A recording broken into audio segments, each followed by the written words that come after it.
po, magandang gabi sa ating lahat and welcome back sa ating Vesper meeting sa gabing ito. Ako po ang inyong presider at para po sa ating programa ay tayo po ay magkakaroon ng opening song and to be handled by our technical assistant, and then after po nun ay tayo magkakaroon ng opening prayer na papangunahan po sa atin ni Brother Aaron Dumagtoy.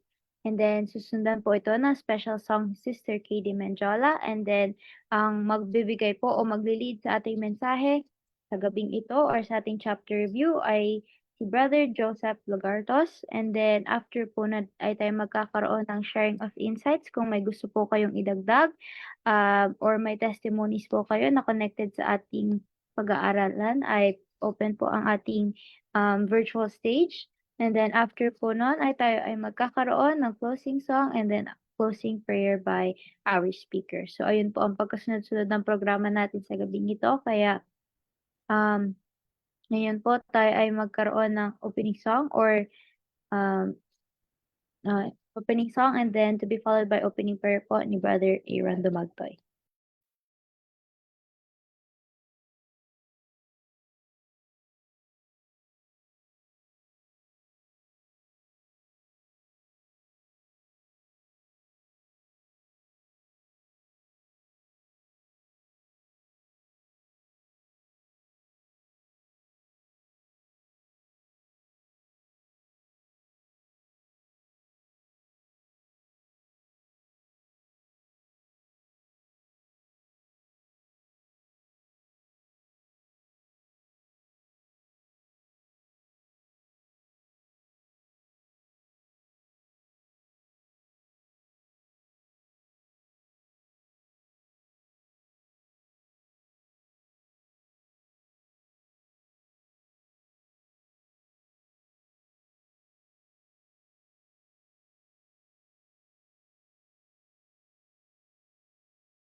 Sister Nori, wala pong audio.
Tawagin na po natin ang ating opening prayer na si Brother Aaron Dumagtoy.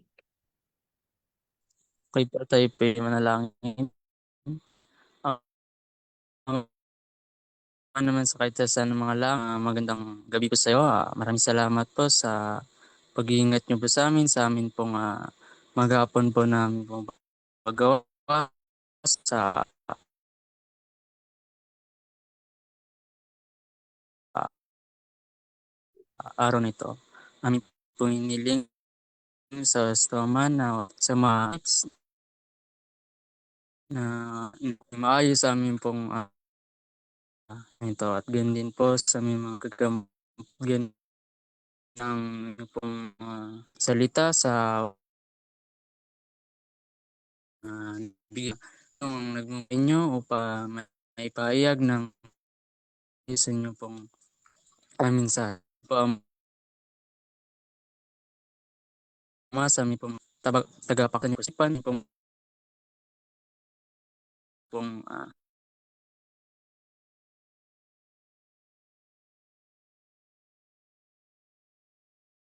mensahe na pagdalangin pinapasalamat sa Panginoon Jesus. Amen.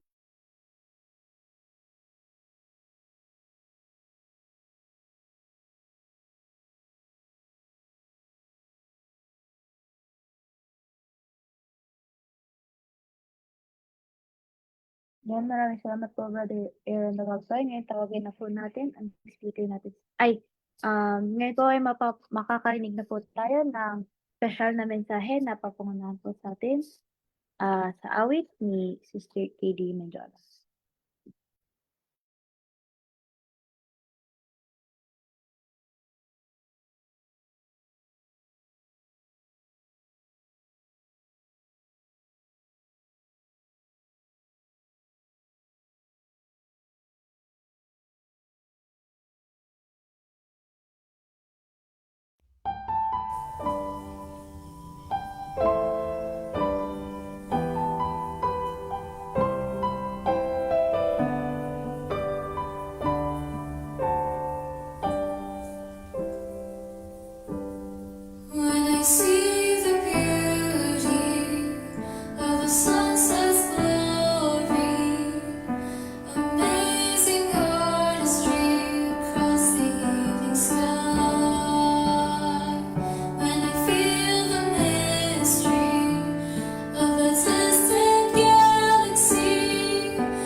Amen.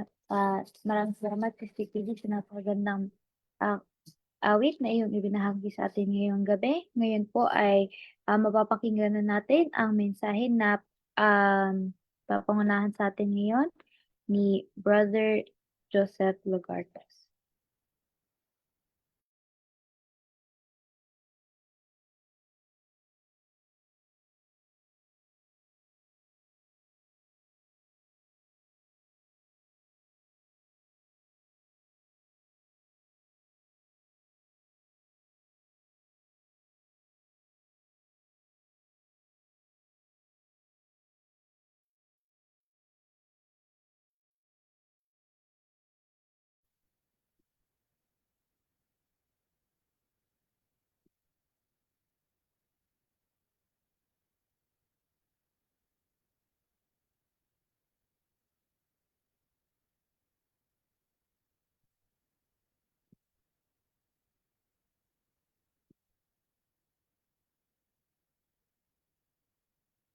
Magandang gabi po sa ating lahat at happy birthday, happy Sabbath.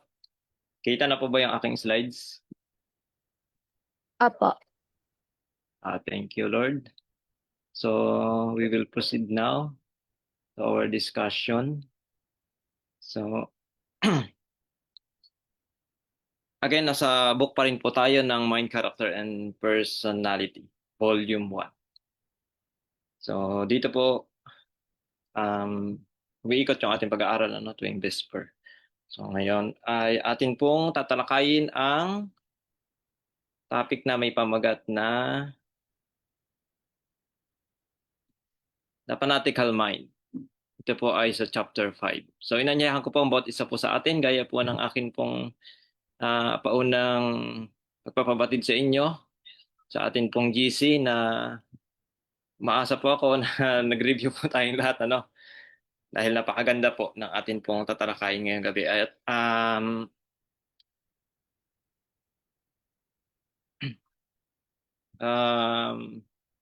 ako po ay umaasa na tutulungan tayo ng Panginoon at magawa natin na mas kapakipakinabang yung atin pong talakayan ngayong gabi. So, hindi ko po masyadong pahabain ang atin pong pag-aaral ngayong gabi. Ngunit, bago po tayo magpasimula ay nanyahan ko po kayo muli sa isang maiksing panalangin. Ama naming Diyos sa malangit, kapasalamat po ang ibang lingkod sa pagbibigay sa amin ng pagkakataon upang kami po ay muling makapag-aaral na ipong mga banal na salita.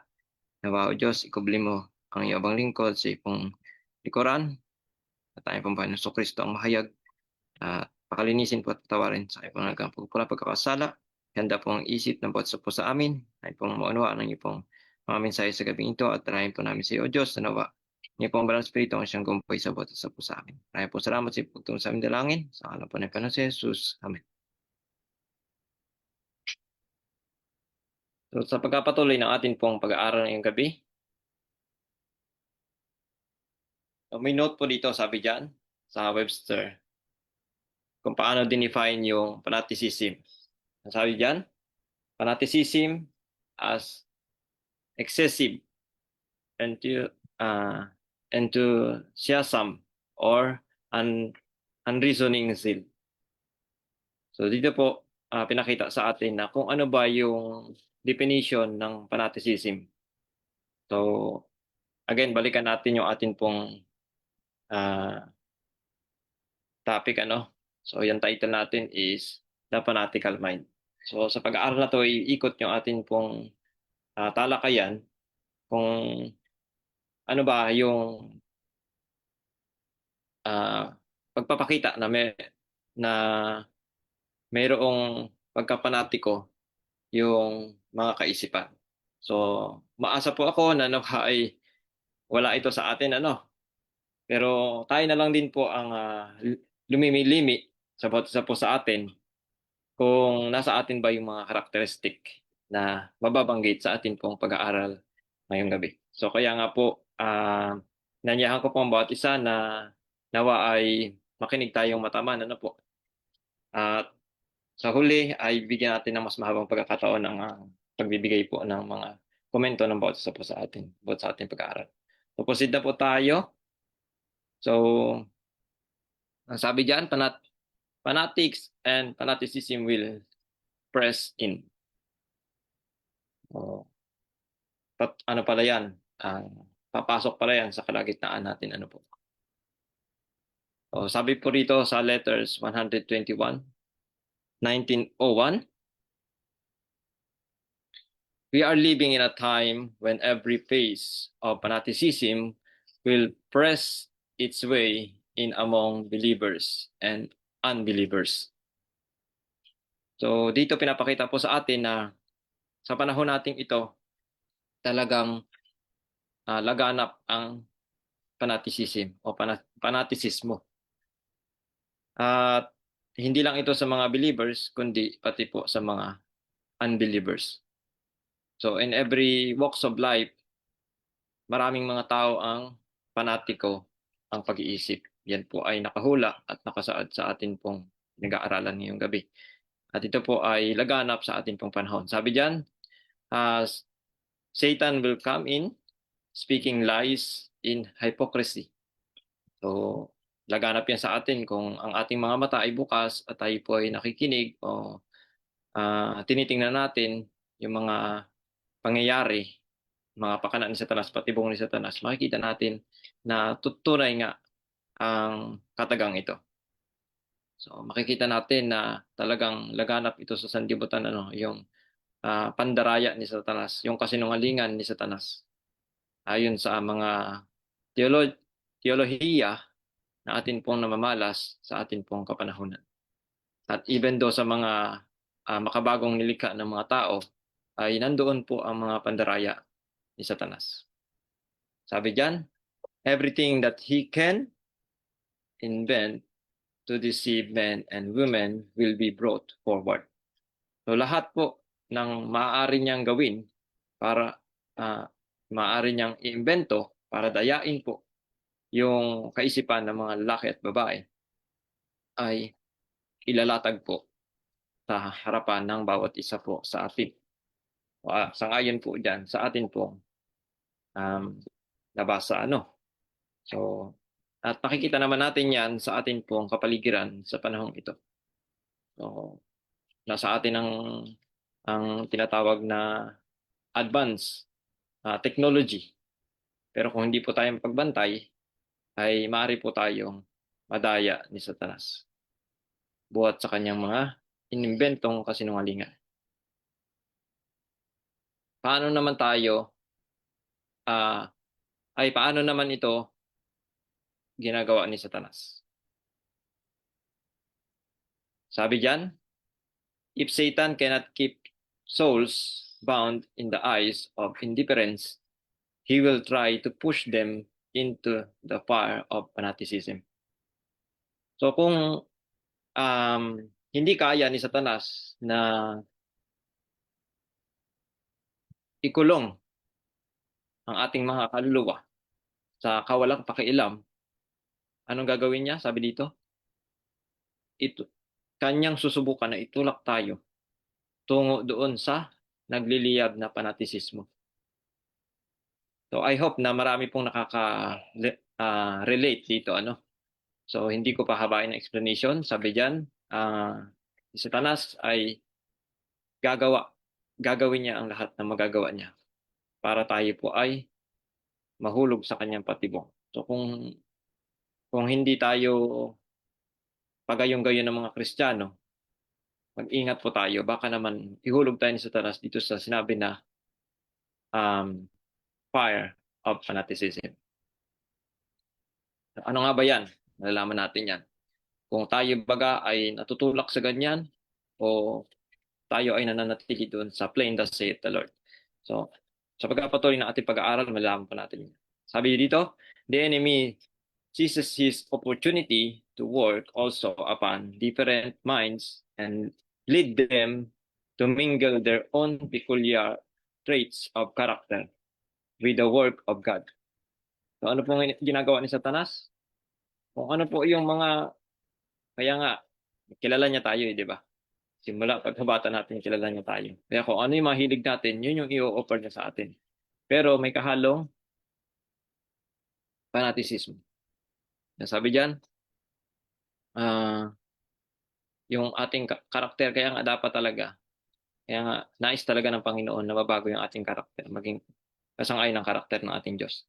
Thus, there is always danger that they may allow their own spirit to mingle with the work, and that unwise moves may be made. Many carry on a work of their own devising that is not prompted by God. So ano pong sabi rito? So, napakapanganib. May panganib talaga na kung hayaan natin yung ating sarili na gagawa tayo sa gawain ng Panginoon, na meron tayong mga paggalaw na hindi matalino at hindi kasang-ayon ng kung ano po yung kalooban ng ating pong Panginoon. Kaya nga 'di ba pinaalalahanan po tayo ng Panginoon na be wise as a serpent but harmless as a dove. Maging matalino tayo, sabi ng Panginoon, sapagkat ang mga taga-sanlibutan ay tuso. So, sabi nga dito, marami ang nagdadala ng dinadala nila yung kanilang mga sariling paraan sa paggawa sa gawain ng Diyos na hindi naman ito sinasang-ayunan ng ating Diyos. Kaya marami po ang mga bigo sa gawain sa pagkapatuloy sa pagsulong ng gawain ng ating po Panginoon. Result of cherishing defective tendencies. Ano ba yung resulta pagka ganito yung ating pong mga ugali sa gawain ng Panginoon? Sabi diyan, by them principles are perverted. Delikado po talaga mga kapatid. Bakit? Nababaluktot yung prinsipyo. Pag meron tayong yung dala pa natin yung sarili natin sa paggawa natin sa gawain ng Panginoon. False standards are raised. Tests are made that bear not the signature of heaven. Some of these very ones make their boast in the Lord as a people who do righteousness and forsake not the ordinances of their God. So ito po ay mismo kong nakita ng aking pong dalawang mata. Mapalad po ang bawat isa po sa atin kung tayo po mismo ay namamalas natin. Sapagkat binigyan tayo ng Panginoon ng opportunity na makailag tayo, mailagan natin ang mga ito. So, kawawa naman yung mga taong nasa ganitong kalagayan, hindi nila realize. So, pero mag-ingat po tayo na nakatayo, baka tayo pimbuan. Ipalainawa ng Panginoon. Kaya sabi diyan, false standard are raised. False standard. Para tayong magiging tayo parang mga Hudyo na mas pinapahirap natin yung pagsunod sa kalooban ng Diyos. Pero hindi naman yun yung standard ng Panginoon. Tests are made that bear not the signature of heaven. So, kaya mahalaga na, di ba sabi nga ng Panginoon, test every spirit. Hindi lang natin basta-basta tatanggapin, susubukin natin. Hindi naman sa itatakwil natin kaagad na hindi natin pinapakinggan. Pero kailangan subukin natin. Kaya nga, ito po yung mga attitude, sabi dito. Some of these very ones make their boast in the Lord as a people who do righteousness. So, kung ganyan tayo, na parang tingin natin sa sarili natin napakabanal na natin at mas nakakaangat tayo sa iba, baka nahuhulog po tayo sa fanaticism. Dahil sa tinataas natin ng gusto yung standard na hindi naman yung kalooban ng Diyos. And then sa paggawa natin ay iniisip natin na dahil nasusunod na natin, mas nakakaangat na tayo sa iba. Malinaw po na sinasabi rito na ang kalagayan natin ay nasa pagiging pagkapanatiko. And forsake not the ordinances of their God. At kanilang iniisip na hindi nila tinatakwil yung mga ordinansa ng kanilang Diyos. Pero hindi nga ito ang signature ng langit. So, na-experience ko po yan bilang mananampalataya noong unang putok ng reformasyon dito sa amin. So, sa kasunod po sabi, very of a healthy mental attitude, perverted judgment, and false standards. They are blinded and cannot see afar off. So yan po yung mahirap, ano. So yan yung mga bagay na minsan nagkakaproblema, o madalas, hindi minsan, nagkakaproblema about sa atin dahil hindi natin nakikita o wala tayong mga mata na bukas na nakikita natin yung mga bagay na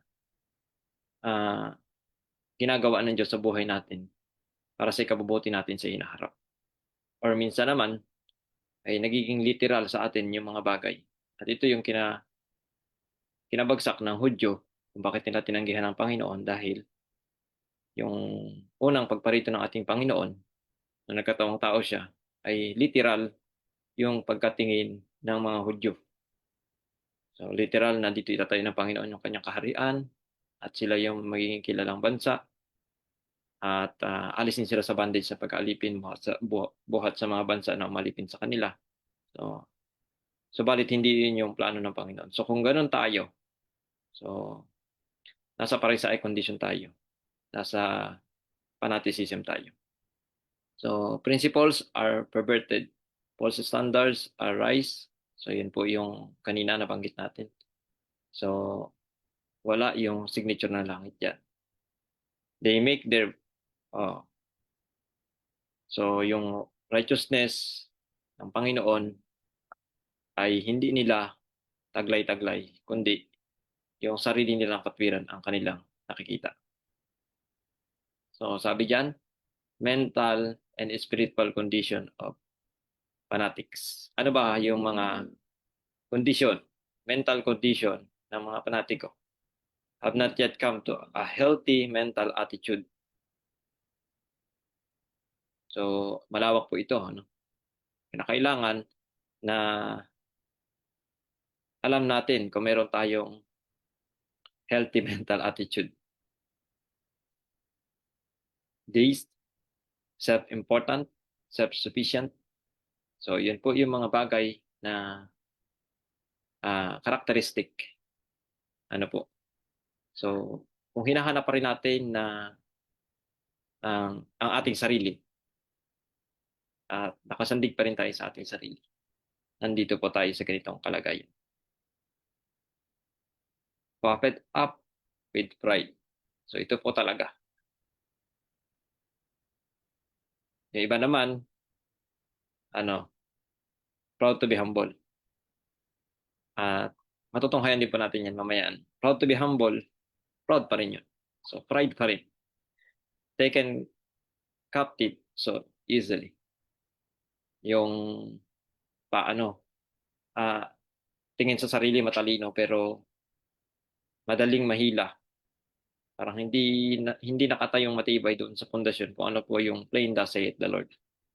So madaling maakay na mga teorya.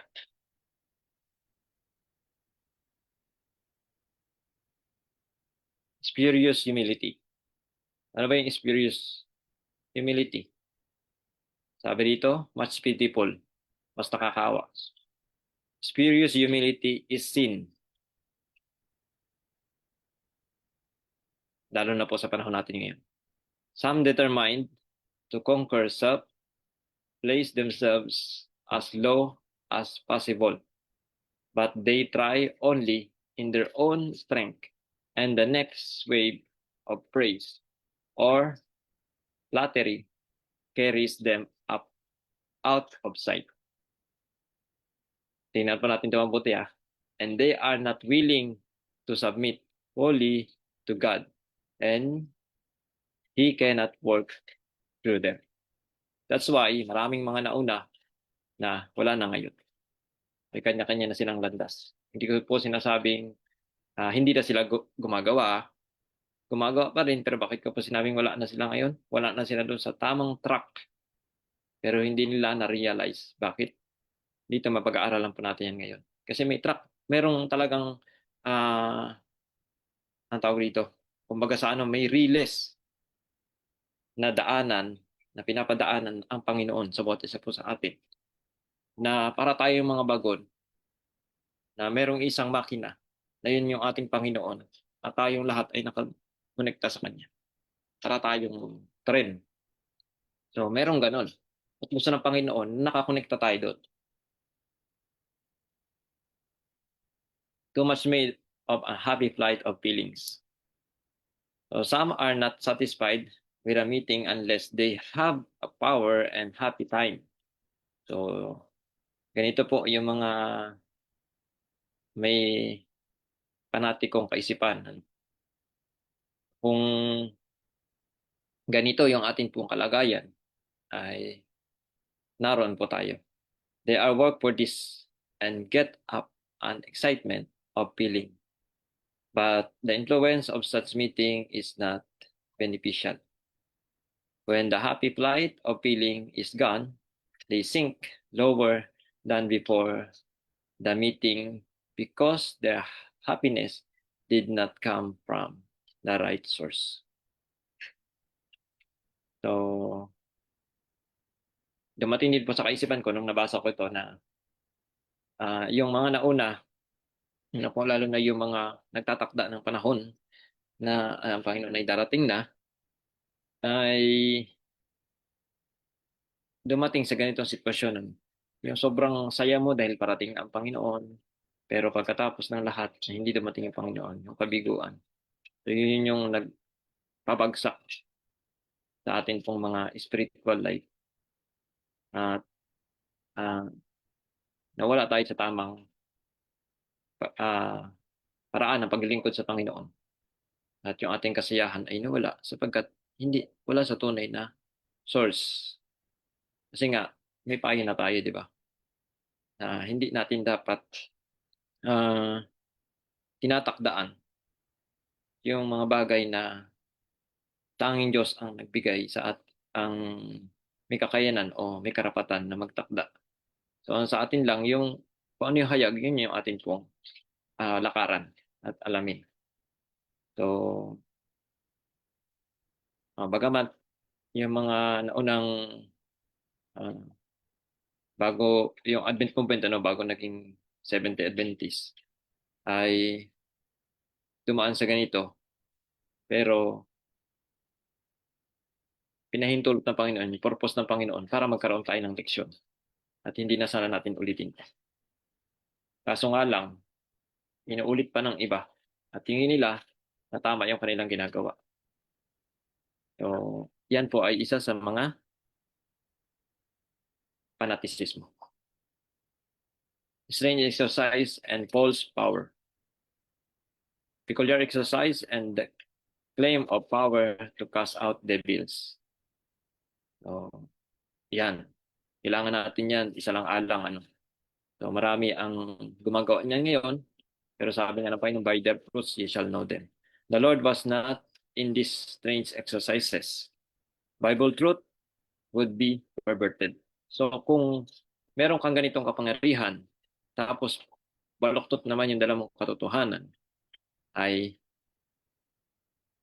wala sa iyo yung liwanag o yung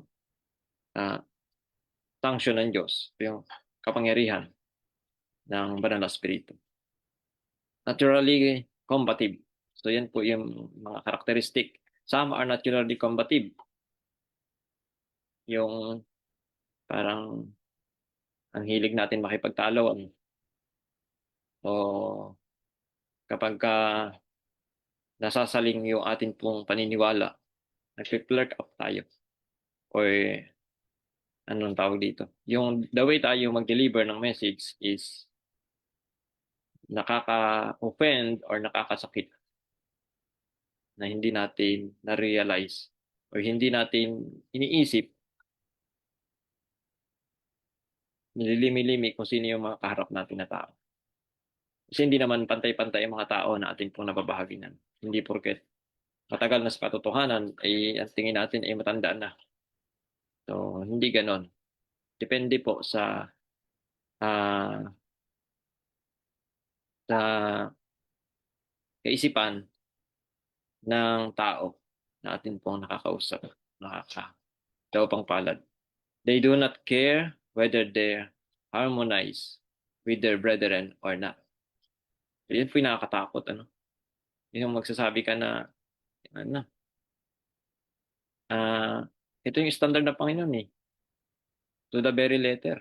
Wala akong pakialam kahit na magkaroon ng hiwalayan. Let there be war. Ginagamit pa yung quotation na yun, ano? Ah, pero wrong application. Wag naman sana, ano, mga kapatid. Yan po ang mga attitude at this is not the work of God but the enemy. Hindi ito yung gawain ng Panginoon, kundi ito yung gawain ng kaaway. Ano po ang gusto ng Panginoon? Talk of unity.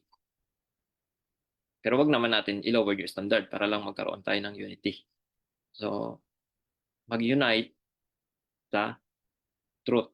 Kung ano ba talaga yung truth. Wag na po nating bawasan, wag po nating dagdagan. Self-made righteousness. They set up a standard for themselves. Ito na nga po yung sinabi natin kanina, di ba? Nag-set tayo ng standard at yun yung gusto natin ipasunod. Pero ang tanong, yan ba talaga yung standard na binigay ng Panginoon sa atin? So, ang tawag ng Panginoon dyan, kapag ganyan tayo, ay self-made righteousness. Babalik tayo sa pagiging parisiyo. They misrepresent the perfect character and righteousness of Christ. So, ito po yung nakakatakot. At ilan sa atin, kahit nasa OTG movement, ay may mga ganitong characteristic. Ano sabi? They misrepresent the perfect character and righteousness of Christ. So, I hope na hindi sa ayaw kasali sa ganito, ano, mga kapatid. Alam ko po na may mas makakapag-explain nito mamaya. So, maasa po ako na narito siya sa ating pong pagtitipon ngayong gabi. Kaya hindi ko na po masyadong explain yan at dahil mas maganda na mabigay ko po sa inyo ang pagkakataon. Sabi dyan, themselves deceive, they deceive others. So, misrepresented ang karakter ng Diyos, deceive nila yung kanilang sarili, nang di-deceive din sila ng iba. Nakakatakot po, ano, mga kapatid. So, wag naman sana. Sabi nga ng Panginoon kung tayo nakapagpapatisod, mabuti pa sa atin pitinan ng bato sa leeg at itapon sa dagat. Kaya mag-ingat po tayo, mga kapatid. Baka may dala tayong mapang-deceive na doktrina or kaisipan, haka-haka, patungkol sa kung ano po yung mga sinasabi ng ating pong Panginoon. Sabi diyan, extreme fanatic reaction. His mind become unbalanced. Diba? Napansin naman natin sa mga naka-experience po at nakita ang mga ganitong klaseng mga pag-iisip, hayag na imbalance talaga. Ano po? Hindi balanse. Ingat po tayo, mga kapatid. How to meet fanaticism. Ito po yung isa sa mahalaga na dapat nating malaman sa gabing ito. Paano naman natin to haharapin kung dumarating ito sa atin? At naririto to sa kalagitnaan natin, kapatid. Paano natin kaharapin? Enter not into controversy. Ano sabi po ng Panginoon? Huwag tayong papasok sa kontrobersya. Kung ganito na yung mga attitude ng mga kaharap natin, sabi nga na Panginoon, silence is golden. Kasi hindi nila natatanggapin, di ba? Sabi ng Panginoon, wag mong ibigay, ano yun? ang banal sa aso o yung perlas o ginto sa baboy. Kasi hindi naman nila yun kilalang mahalaga. Dudumihan lang nila yan. So, enter not into controversy. Ano pang sagot? Ang weapon natin ay, it is written, is to be your weapon. So, affirm what you know. Kaya nga, di ba sabi ng Panginoon sa sulat ni Apostol Pablo, manatili ka sa mga bagay, paalala niya kay Timoteo, na naituro ko sa iyo at napagkunan mo ng ebidensya. Ang kaso, ang masakit ay marami sa atin ay anong tawag dito? Pumupunta doon sa ay parang tama. Parang tama kasi Brad. Pero meron ka ng napagkunan mo ng ebidensya at nakita mo na, sinabi ng Panginoon. Tapos pupunta ka pa doon sa, hindi kasi kapatid, parang tama to eh. Matutulad tayo doon sa mga sinabi ni Papa G. White na mabilis tinanggap yung pangkasalukuyang katotohanan at sa pagtagal ng panahon, habang nakatuntong sila doon, dumating sa kanilang kaisipan na parang may mali. Bumaba sila at sinuri. So, pero sabi ng Panginoon, mapupunta tayo. Kung gagawin natin yung mapupunta tayo sa pusikit na kadiliman. Guard words, attitude, and voice. So, bantayan po natin yung ating pong mga salita, ating pong attitude, yung paano natin hinaharap, ano yung ating mga ugali, at ating mga tinig. Mahalaga yan. Guard carefully the character of the work done. So, kaya nga by their fruits you shall know them. So, ano ba yung karakter na dinadala nito, na dulot nito sa ating kalagitnaan? So, mamaya may mas malalim pa po na pahayag na makita natin at kung mulat yung ating mata ay malamang makakasabi tayo na nangyari sa kalagitnaan natin ito. Satan will use peculiarities of attitude and voice. So, yan yung mga pakanaan sa Satanas para mapunta tayo sa ganong kalagayan. False test and human inventions. Test of human invention that will create controversy. So, ito na nga po yung sinasabi natin. Pag-imbento ng tao, ano mangyayari? Nagdadala ng kontrobersiya. Kasi wala yung espiritu ng Diyos. Di ba? Ano ba yung pangako ng Diyos sa atin? Yung comforter, isisend niya sa atin. At anong gagawin ng comforter? He will guide you into all truth.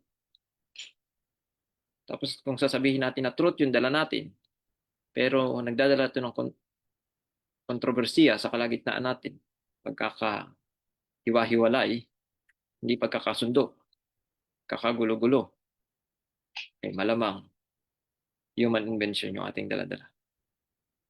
So, at nasa ilalim tayo ng fanaticismo. New and strange thing will continually rise. So, yan ang pinapakita sa atin ng Panginoon sa gabing ito. Ano po? False advanced light. So, hindi pala lahat ng light is truth. Ano po? O true. Sabi dyan, claim to be advanced light. Nag-aangkin sila, na may dala-dala silang advanced na liwanag. So, I hope na nakita ito ng ating pong mga mataan na may ilan na nag-aangkin na may dalang ang tawag dito, sa Tagalog na advanced light ay nasa kalagitnaan.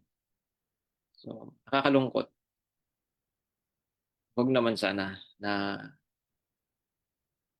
ang iba sa atin ay masama pa sa ganun. Ano po? So, mingled with human inventions. Yun ang nakakalungkot. Mingled with human inventions. Kala mo truth, kasi Satanas, wais talaga siya. Kahit isang error lang yan, masaya na siya. Ayan, specious devices of the enemy. Scarcely distinguishable from it. So, kung bukas yung ating mga mata, talagang makikita po natin. Fanaticism, difficult. So, difficult to stop. So, dali-dala na po natin. Sabi diyan, mahirap po talaga itong patigilin. So, ayon sa ating pag-aaral, fanaticism, yan, find drone theories. So, find drone theories fill the whole mind. So, ano pong sabi diyan? Yung mga ganitong teorya ay pupuno sa atin pong mga kaisipan. They are, sabi diyan, iodizing a few ideas. So, detached paragraphs or sentence. So, kung ganito tayo, pinipili lang natin yung pabor sa atin at tinatapon natin yung mga ibang hindi applicable sa idea natin, malamang nandun po tayo sa ganong kalagayan. So, negativism, negativism and fault finding. So, ito pa. Ito po ay nangyayari din sa ating kalagitnaan. Always occupying the negative side. Madalas natin pinag-uusapan yung mga negatibo at yung mga kamalian ng ating pong mga kapatid. Cast away all evil thinking. Cut away your defective attributes. Yan yung gusto ng Panginoon na makita ng bawat isa po sa atin. Faith versus move forward in faith. So yan yung gusto ng Panginoon. Kung may mga ganong tao na parating nakatingin sa negative natin, forward tayo sa pananampalataya. Nang may pananampalataya. Not be hindered by men who love to stand on the negative side. So, wag natin silang pansinin. Patuloy lang po tayo. Independent spirit. So, kung meron tayong ganito, malamang nandun po tayo sa fanaticism na kalagayan. Individual independence. Ayaw mo makipagkaisa sa iyong mga kapatid. Putol kong putol, hiwalay kong hiwalay. Basta mananatili ako doon sa aking idea. So, fanaticism po ang labas niya. Too much confidence in himself. Despises the voice of God. So, plain to say it, the Lord na nga yung sinasabi sa iyo. Sinagot ka na nga, pabalik-balik ka pa doon sa tanong mo. At hindi mo iniintindi yung plain to say it, the Lord na sinabi. Peace found in cherishing meekness. The soul finds rest only in cherishing meekness and lowliness of heart. So yan po yung isa sa kapayapaan na gusto ng Panginoon na ipagkaloob sa bawat isa po sa atin. The peace of Christ is never found where selfishness reigns. So, napansin natin, di ba? Ay yung mga taong fanatiko, wala silang tunay na kapayapaan. Christian courtesy, firm as a rock, the principle. Preserve his courtesy. Napansin natin ng mga kapatid na kapag meron tayong kaharap na tao na fanatiko, nawawala yung courtesy bilang isang Kristiyano. Yung paggalang. Nagkakabastusan dahil sa pagiging fanatiko. Sabi diyan, their uncourteous deportment should be firmly rebuked. So, dapat nating i-rebuke yung mga ganitong attitude.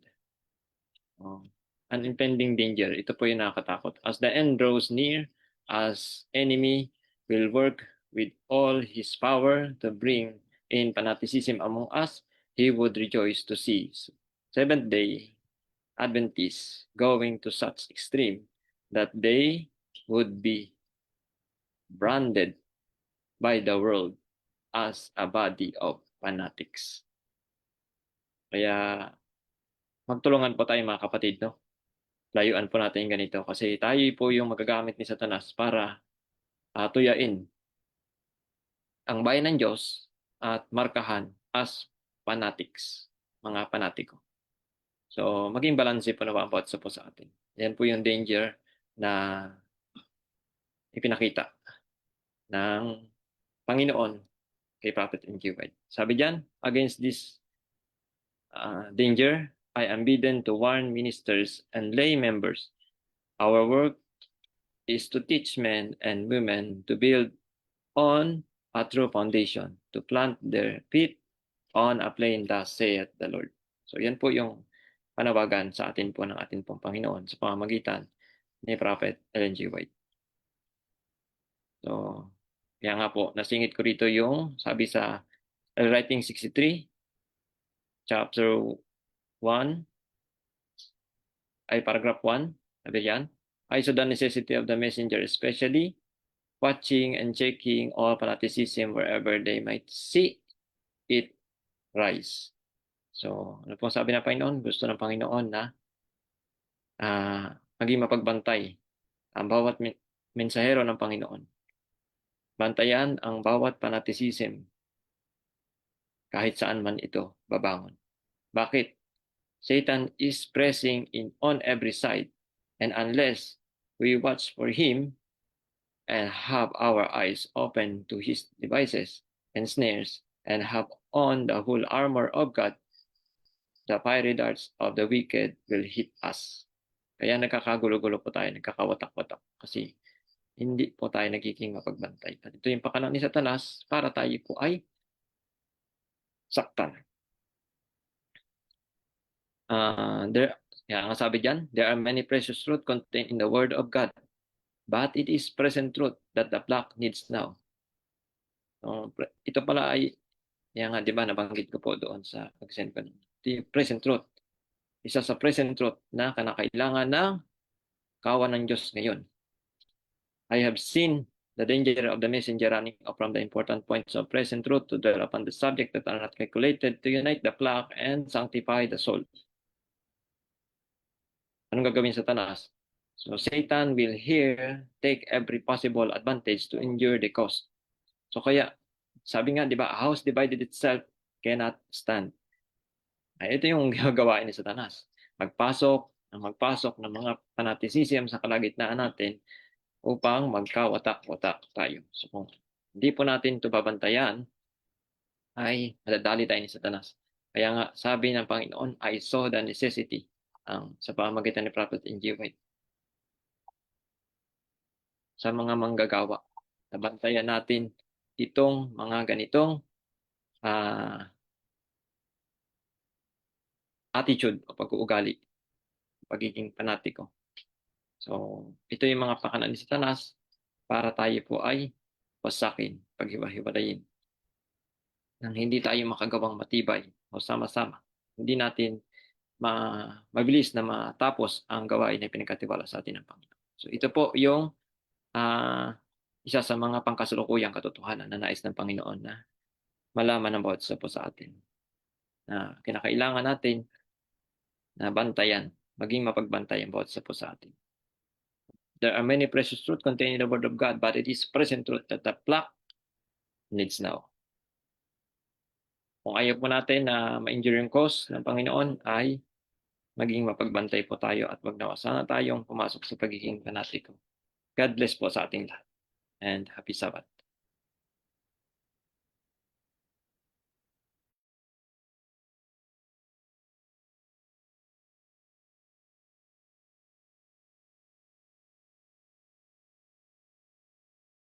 Ayan po, maraming salamat, Brother Joseph Lagarto sa magagandang mensahe na iyong binahagi sa atin ngayon. Ayun nga po, tayo ay nagkaroon lamang ng recap sa ating sa chapter 5, The Fanatical Mind. So, pinapakita po dito sa chapter na ito kung gaano um, about binababalaan about sa fanaticism, yung pagka-extreme, unbalanced, at religious behavior na itatry na ipasok doon sa church. So, yun nga po, sabi dito si Satanas ay itatry niya na i-push yung ibang mga tao dito sa cold and indifferent or excited emotional extremes. So, instead nga po na, ayun nga, i-resolve natin yung mga issues at pag-usap-usapan para magkaroon tayo ng unity, ayun nga po. Itong gagawin naman ni Satan, gugustuhin niyang kapag, ayun nga po, kapag may problema, putol ka agad o hiwalay na kaagad. So, ayun po yung idea na gustong ipasok ni Satan dito sa church kapag merong mga problema. Na ayun nga po na ang pride, self-made ideas, strange practices, at ang new light ay may halong error na magmi-mislead nga po sa mga ibang tagasunod ni Kristo. So, tinatawagan nga po ng Panginoon ang kanyang bayan na kailangan po nating maging humble. So, humble po, wag yung sabi kanina ni Brother Joseph na I'm proud to be humble. So, parang pagiging prideful na rin pa rin po 'yun. So, kailangan kapag tunay po na humble ay tayo ay gagawa ng mga gawain ng Panginoon, pero hindi po natin 'to ibo-boast o ipagmamalaki sa iba. Ilalagay natin sa mukha nila na ginawa ko 'to, ginawa ko 'yan.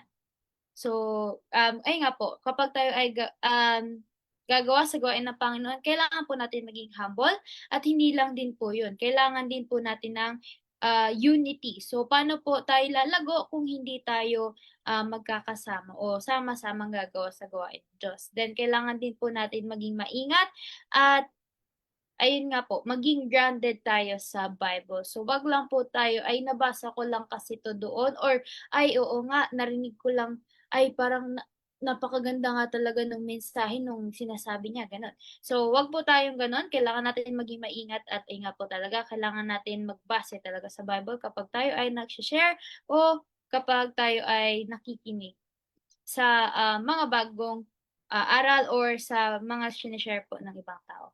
Then, i-avoid nga po natin yung argument. So, hindi naman talaga maiwasan. Pero, avoid it as much as possible para ay kasi ayun nga po, tayo po sa church ay magkakaisa lamang. So, kapag tayo ay may problema ay kailangan po natin 'tong pag-usapan ng maayos. Then ayun nga po, avoid human-made test. Huwag po nating i-test ang ating kapatiran base lang sa ating dahil ay nga po na gawa-gawa lang natin, nate-test natin siya na, "Ay, i-test ko nga siya kung mafo-fall siya sa temptation na 'to or hindi." So, huwag po nating gaganunin ang ating mga kapatiran. And then lastly po, kailangan po nating ilagay ang ating focus sa um, spirito ni Kristo about sa meekness and sa truth. So, sana nga po lahat ng naibanggit sa atin ngayon ni Brother Joseph at dito nga po sa ating aral sa gabing ito ay magbigay sa atin ng liwanag o ma-remind tayo about sa mga duties natin ng mga Christians and sa mga don'ts and do's. And ayun nga po, sana ito ay maging warning nga po sa mga fanatics na papasok sa ating mga churches. So, kailangan po nating maging maingat. So, ngayon po, pwede na po tayo dumako sa ating sharing of insights. Marami po tayo ditong kasama. Nandito po ang Tumpa Church. Nandito po si Sister Daniela, ang Flores family, si Brother Harry, and si Brother Justoni, and then ito po, OPD. Hindi ko po sure kung sino yan. And meron din po tayo ditong Opo, na then andito din po ang Puerto Princesa Church, si Sister Trisha, at may isa pa po tayo kasama dito. So mga brand, mga cellphone names ang nakalagay sa kanilang dito sa Zoom. So anyway, sino po ang gustong mag-share ng inyong insights or mga testimonies po or mga experiences na naranasan na connected po sa ating topic sa gabi?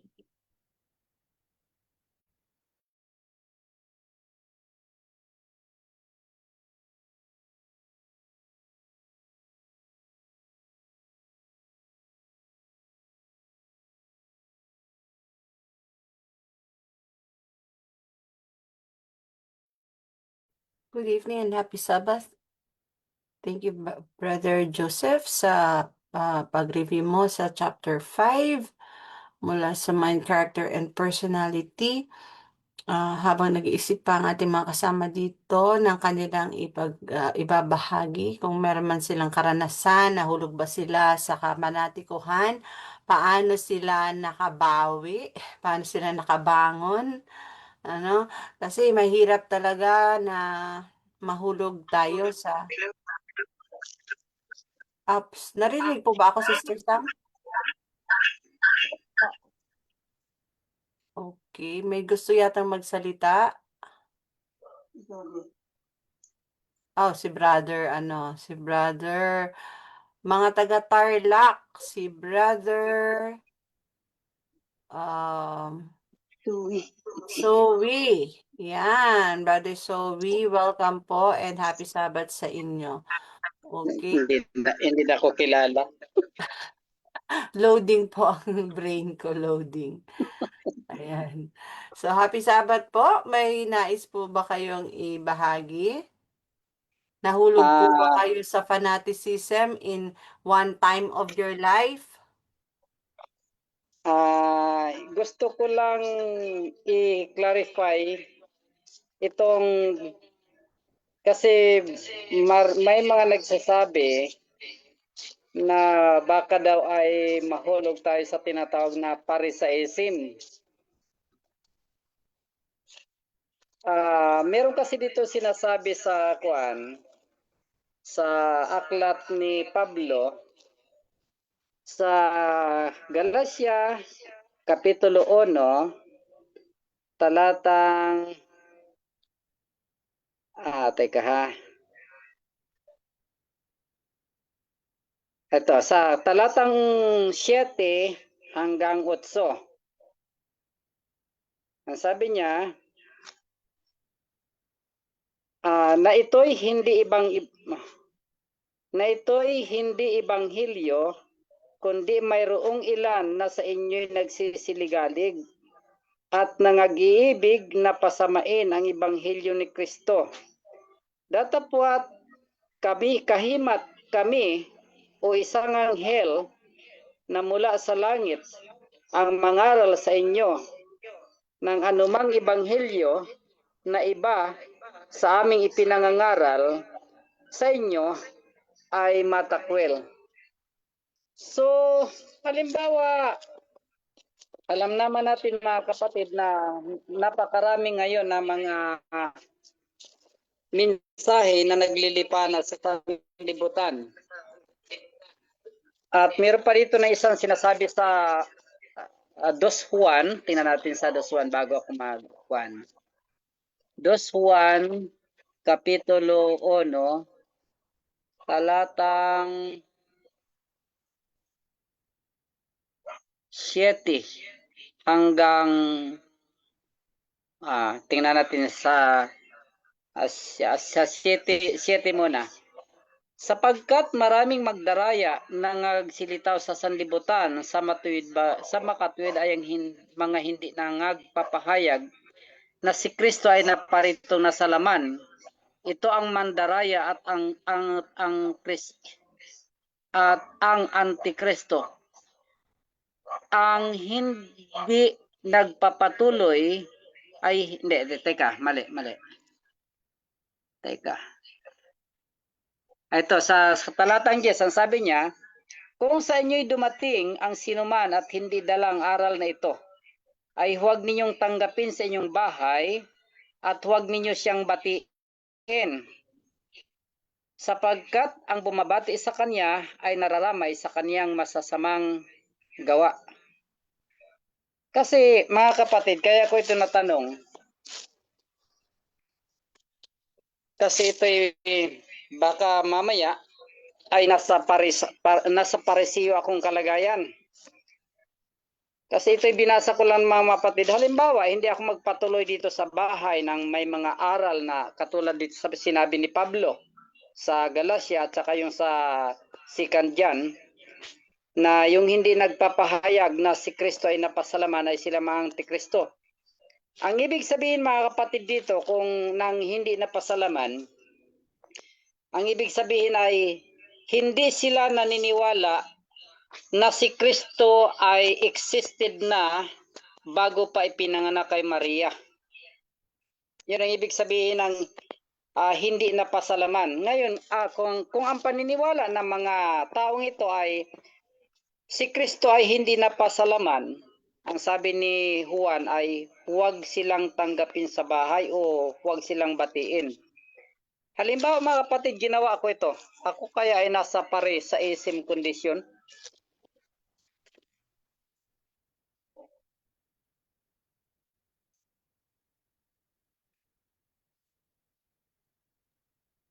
Hello? Pakiulit po, Brad. Ang alin? Ano yung tanong mo?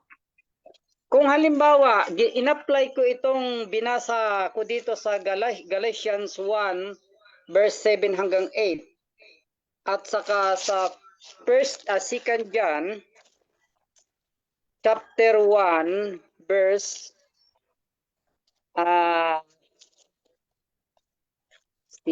John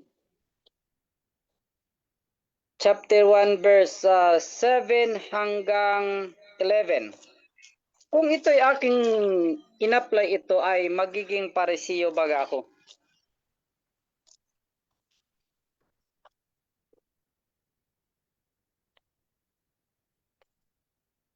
O magiging panatisismo kaya ako, nasa panatisism condition kaya ako.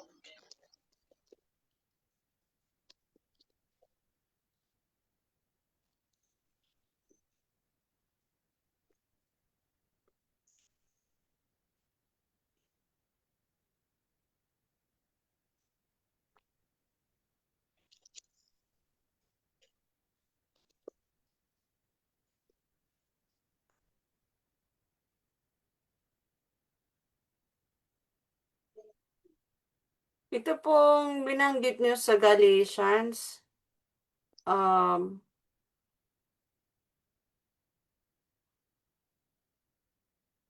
ito yung binabanggit ni Pablo.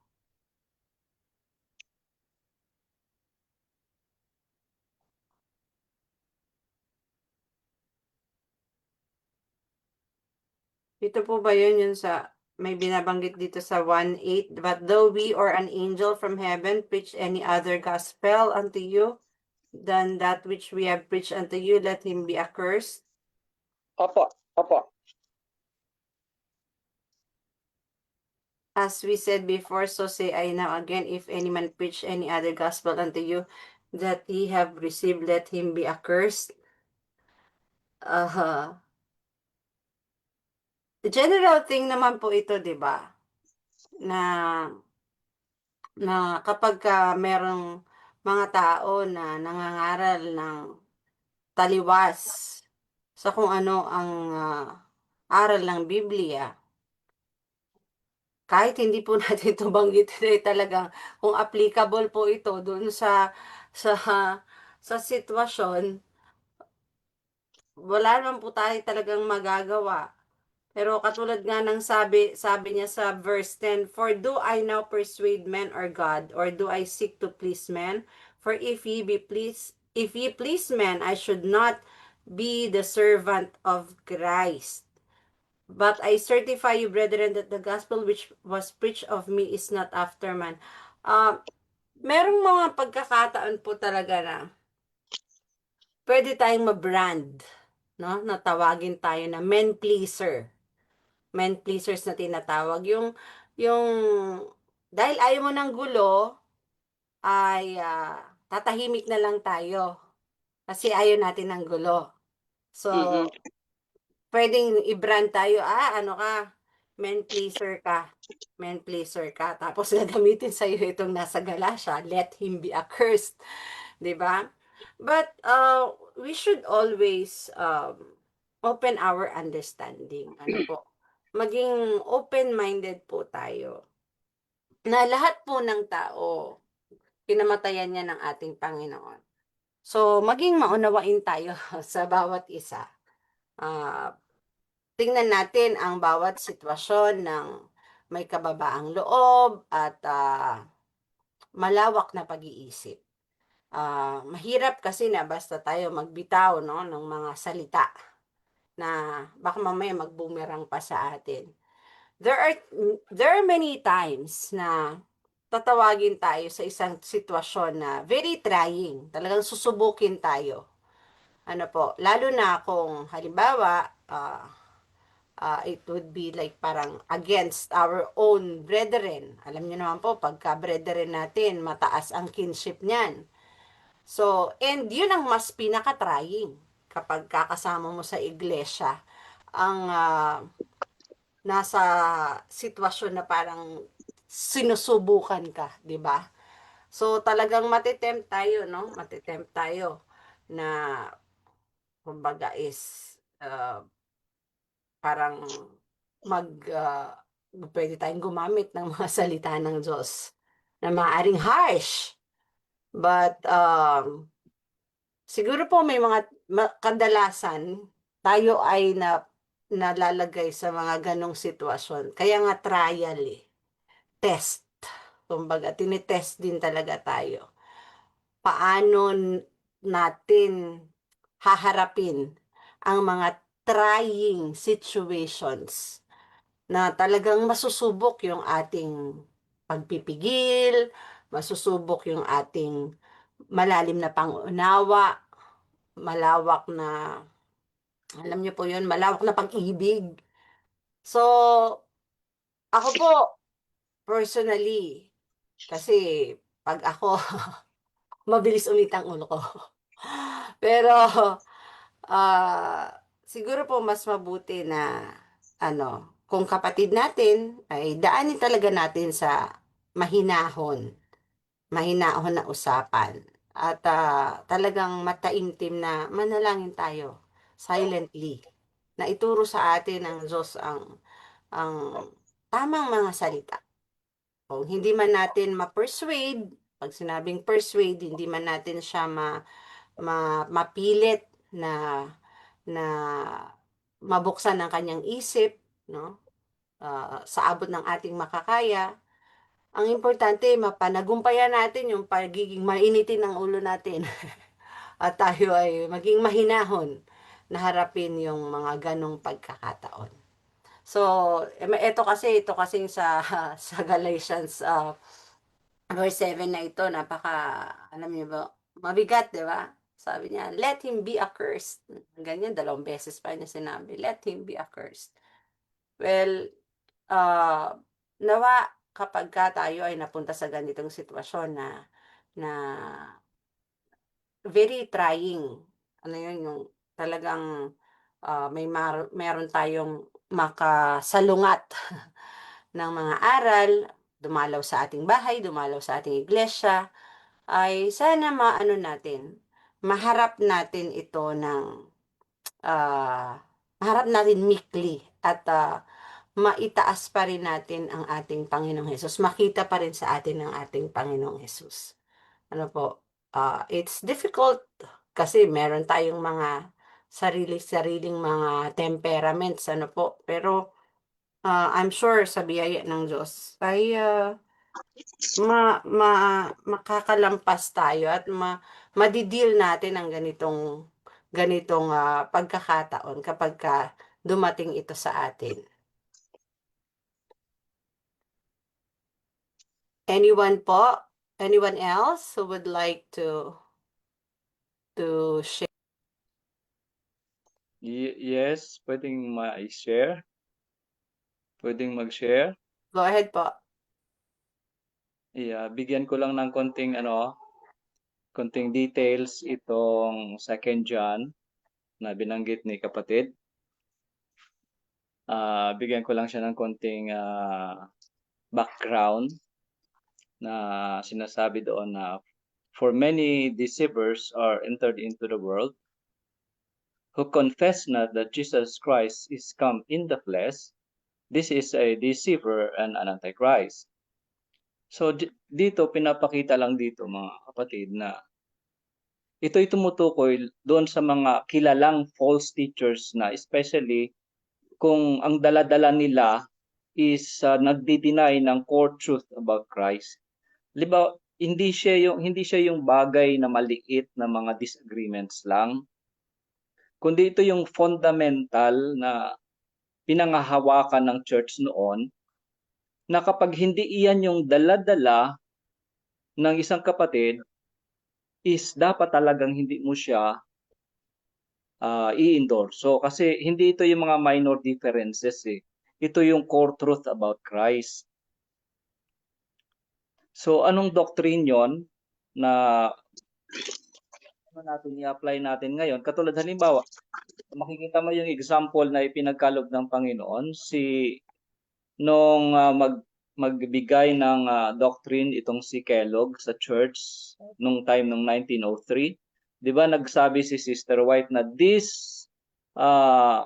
stand or this teaching does not bear the approval of God or the endorsement of God. So makikita mo yung direct na saway na ginagawa ng mga lalo na ng propeta ng Diyos or ng mga tagapagbantay ng iglesia, lalo na kapag ang pinag-uusapan or ang nakataya is yung core, pinaka-sentro or isa sa mga fundamental pillars ng ating pananampalataya. Hindi ito tumutukoy doon sa mga disagreements lang na mga minors o kung ano man na hindi naman salvational issue, ano? Ito yung talagang fundamental or core doctrine. Number 3 na gusto kong i-emphasize is yung receive him not into your house. Kasi nung panahon noon, ang mga tao nagta-travel sila, no? And then pupunta-punta sila sa houses. This is letting someone into your house often mean endorsing and supporting their ministry. So do not support or sponsor or provide a platform for someone spreading destructive false doctrine. So therefore, ano ibig sabihin noon? Hindi natin sila kailangan na yung talagang kilala na po ha, hindi pa natin sila kilala. Ito yung kilala na natin. Na talagang sumisira doon sa fundamental pillars ng katotohanan. Ngayon, hindi natin sila kailangang i-endorse. This is not a command to be unkind or cruel. Ano ibig sabihin nun? Hindi naman ibig sabihin na hindi ka na maging mabuti sa kanila or maging cruel ka na sa kanila. Ang meaning nun is, it is a command not to cooperate with errors. Kapag alam mo na talaga na errors yun yung sinasabi na huwag kang magbigay ng Godspeed o God bless or ano pa mang mga blessings na pwede mong ibigay sa kanila, which is pag sinunod natin ito, hindi naman tayo sa pagkakaintindi ko sa nasusulat gaya ng iniutos ni Pablo, hindi naman tayo nagiging fanatic. Depende siguro, hindi naman tayo dapat maging unkind. So therefore, gawin natin ito with kindness. O in every possible way na ma-accommodate natin sila in a kind way, ma-explain natin sa kanila bakit natin ito ginagawa. Kasi it is a command not to cooperate with error. Number 5, yung gusto ko lang emphasize yun, na hindi naman sinasabi sa atin na hindi tayo maging kind sa mga hindi mananampalataya.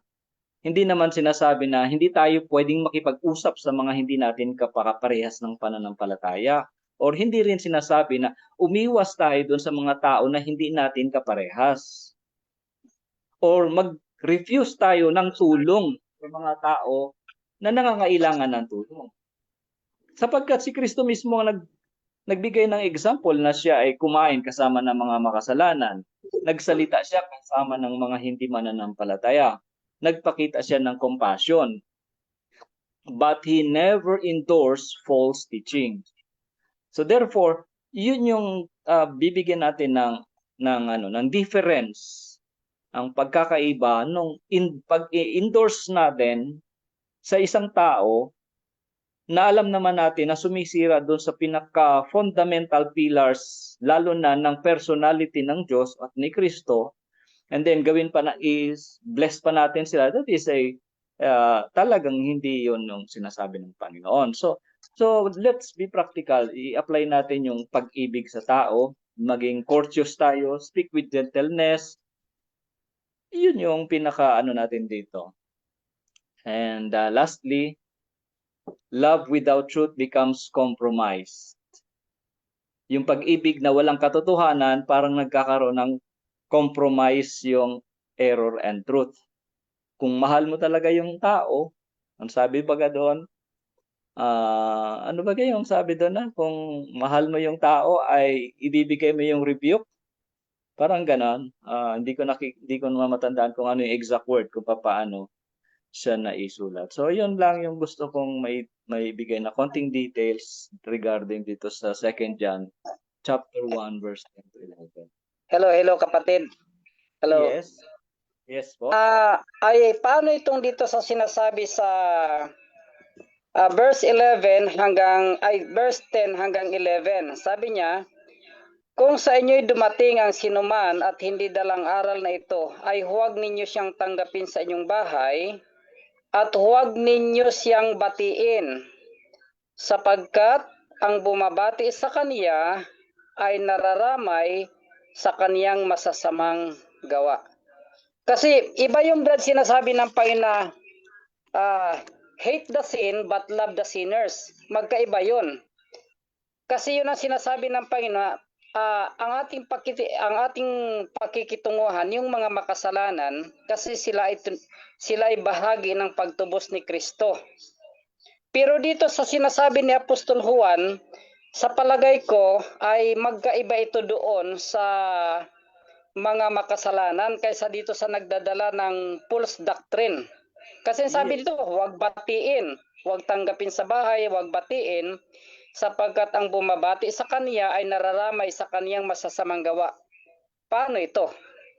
Yan po yung sinasabi ko kanina na yung talagang well-known na po, kilala na at detected na natin or kilala na natin as false teachers talaga na sumisira doon na sa mga fundamentals na o haligi ng ating pananampalataya. Talagang nakita na natin na sila ay nagtuturo ng kamalian. Pero i-differentiate natin yan doon sa mga hindi pa nakakaalam ng katotohanan katulad ng makasalanan. Magkaiba po yung ating treatment na possible na ibibigay sa kanila. Pero gayon pa man, kaya nga nang nasabi ko po kanina, hindi ibig sabihin na sila ay false teachers is hindi na tayo magiging kind or mabuti sa kanila. Therefore, gagawa tayo ng bagay na ma-explain sa kanila bakit natin hindi sila tatanggapin, bakit natin hindi sila bibigyan ng blessing na pag-alis nila. So, yun po yung mga bagay sa tingin ko ay mai-explain natin sa kanila na hindi tayo lumabas na holier than thou o para sa maging paraseo sa kanilang kaisipan. So at least alam nila bakit natin sila hindi ini-endorso. Bakit hindi natin sila pinatuloy sa ating mga bahay? So, Brother, yes. excuse lang. Paano mo pa nga sila mapapaliwanagan? Ay, ang sabi nga dito ay huwag silang batiin. Paano yun?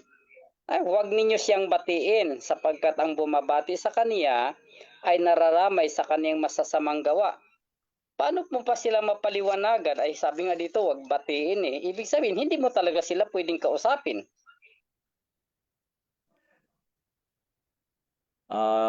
Ayun lang sa nabasa ko dito sa explanation, ang meaning kasi nung wag batiin is do not support, sponsor or provide a platform for someone spreading destructive false doctrine.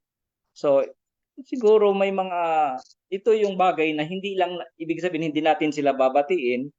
Paano mo nga naman masasabi sa kanila na kapatid, hindi kita matanggap dahil ikaw ay nagdadala ng isang doktrina na labag sa salita ng Diyos.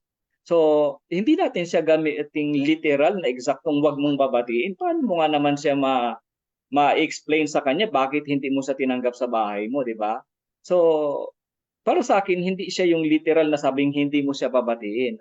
Para sa akin, it means hindi ka magpo-provide sa kanya ng anumang support or blessing na usually ibinibigay natin sa mga tao sa paghihiwalay natin o pagpalain kayo ng Panginoon, ingatan kayo. So hindi siya makakatanggap ng ganung klaseng Godspeed sa atin or sabi natin blessing galing sa atin. So yun lang ang aking opinion, ano. Pero maaring pwede nating i-apply ng literal. Pero kung i-apply natin ng literal, paano natin sa kanya ma-explain na bakit hindi natin siya tinatanggap sa bahay natin? Kasi mga kapatid, ewan ko kung nakaranas na kayo mag house to house na magbibigay ng mga polyeto. May mga sikta ngayon na pag pumunta ka sa kanilang bahay, hindi ka pa nga nakakapagsalita, ay sasabihin ka na ay sorry na lang, hindi kami tumatanggap dito ng ibang aral. Hindi namin matatanggap 'yan. O paano 'yun? Kasi sila sa tingin natin, sila pa nga yung talagang nagtakwil sa tunay na katotohanan. Hindi sila naniwala na si Kristo ay Diyos, anak ng Diyos, hindi sila naniwala ng ganon. Tapos, pero ina-apply nila ang talatang ito. Paano kaya mga kapatid? Parang sa akin po, kinukuha ko kasi po yung principle ng isang bata. Halimbawa, yung isang bata. Pag isang bata ay, halimbawa, anak mo o kung sino man, o anak mo talaga dapat, anak mo, naggawa ng sa tingin mo ng masama, pinalo mo siya. Pagpalo mo sa kanya, doon ka sa isang tabi. Yun ang sabi mo. Ngayon, yung batang yun, mag-iisip man siya, bakit siya pinalo? Ano ba dahil ang dahilan? Bakit siya pinalo? Di ba? Para sa akin, kung hindi naman natin siya tanggapin sa bahay natin, ipaliwanag natin kung bakit. Kumbaga sa anak natin, paluin natin siya, bakit kita pinalo anak? Dahil sa ito ang kasalanan mo, ito ang kasalanan mo. So kung may dumating sa atin, ano ang dala-dala mo kapatid? Hindi mo pa nga nalalaman kung ano ang dala-dala niya, kung ito ba talaga ay false doctrine o ano ba talaga ang kanyang dala. At paano mo masasabi sa kanya na ang dala mo kapatid ay hindi ayon sa salita ng Panginoon kung hindi mo siya pakikitaan ng kindness. So, hindi naman sinasabi nung talata na huwag tayo magbigay ng kindness sa bawat tao or magpakita tayo ng cruelness. Ang binabanggit lang naman ng Biblia, it is a command not to cooperate with error. So, hindi tayo makikipag-cooperate sa kanya sa pamamagitan ng pag-endorso sa turo niya or pagbibigay sa kanya ng pagpapala, kundi tulungan natin siyang makilala. Kung hindi niya makilala yung message na ibinabahagi natin habang siya ay pinaliliwanag natin bakit hindi natin siya matatanggap. So, therefore, huwag na natin siyang papasukin sa bahay natin, doon lang sa gate. Tama ba yon, kapatid? Ayun ko kung ano ang iyong... Pero anyway, kapatid, kung sa tingin mo ay yan talaga ang dapat gawin, ay wala naman tayo ditong judgment. Iba-iba tayo ng judgment. Ayan, maraming salamat po sa napakagandang mensahe na inyong binahagi. Ayan nga po, sabi kanina dito sa Sister Nori is an open rebuke is better than secret love. So maigi nang sabihan natin ang ating kapatiran o yung ating kapwa rather na paalisin lang natin sila na ayun nga po na tayo na parang na masamang ugali. So, ayun nga po. Pero dahil overtime na nga po tayo na po ay dadako sa ating closing song to be followed by closing prayer by our speaker.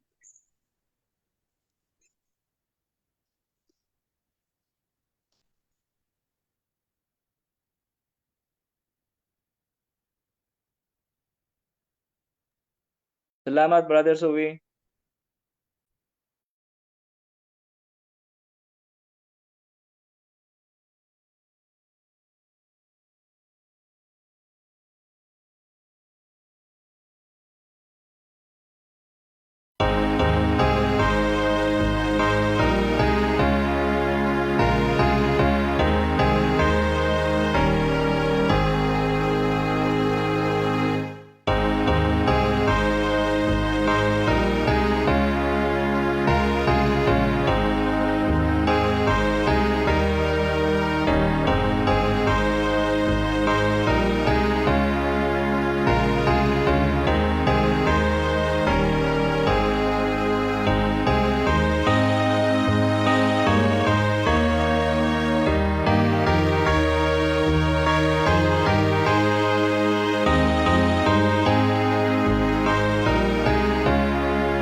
Tayo pong lahat ay magalang na manalangin.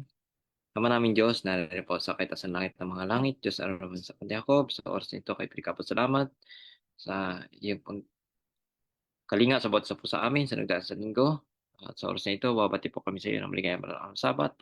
Pagkatan ng maraming sabat at salamat po sa mensahe na ay po narinig. Nawa po ay magsilbing tanglaw ito sa bawat sa po sa amin. At tulungan po kami na lakaran kung ano po ang ah, standard na ipong pinapalakaran sa bawat sa po sa amin. Ang landas na ipong ginawa para sa amin upang ay po makamit ang buhay na walang hanggan. Patawad po ko sa amin sa panagkulat nagkasala. Pagpalain nawa ang bawat nakapakinig at na ingatan po kami sa gabing ito. Bigyan kami ng kapayapaan sa iyong pagkapahinga at kalakasan upang sa araw ng bukas ay sama-sama kami makapaglingkod po sa iyo ng may kagalakan at lubos na pag-ibig po malaman ang katotohanan. Maraming po salamat sa iyo po sa aming dalangin. Lahat ng sinasama niyo pinagpapasalamat. Alang-alang po sa iyo pumugtong na anak ng Panginoon sa Jesus. Amen.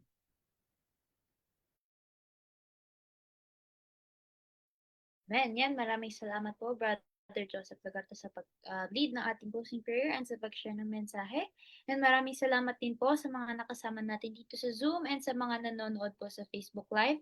Sana po ay samahan nyo kami muli bukas ng umaga para po sa ating daily morning devotional, sa ating Sabbath School program, sa ating second service, and then other Sabbath programs pa po natin bukas. Sana po ay makasama muli namin kayo and tayo po ay magkaroon ng magandang gabi ngayon. So once again, good evening po sa ating lahat and God bless us all. Magkita-kita po muli tayo bukas.